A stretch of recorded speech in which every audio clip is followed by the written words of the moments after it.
చలికాలం కదా, మార్కెట్లో రకరకాల దుస్తులు, కూరగాయలు వచ్చాయి. సుమతి తన భర్త రాముని తీసుకొని సంతకు వెళ్తుంది. కాని అక్కడ సుమతి చేసే బేరసారాలు చూసి రాముకి తల ప్రాణం తోకకొచ్చింది. సుమతి, ఆ స్వెటర్ చూడు ఎంత బావుందో. నీకు చలిగా ఉంది అన్నావు కదా, కొనుక్కోరాదు? అబ్బా, ఆ రంగు చూడండి ఎంత త్వరగా మురికెవుతుందో. అది ఉతకాలంటే అరడజన సబ్బు బిళ్ళలు కావాలి. వద్దు వద్దు, నా పాత గొంగళి ఉండగా ఈ ఫ్యాషన్లెందుకు?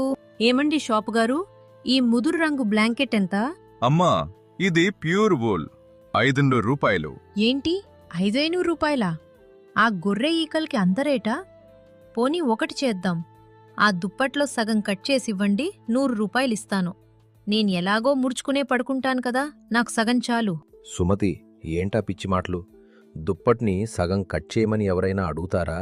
అమ్మా తల్లి, నువ్వు నా షాపు ముందు నుండి వెళ్ళిపోతే అదే 5 పుణ్యం వస్తుంది. వెళ్ళు తల్లి.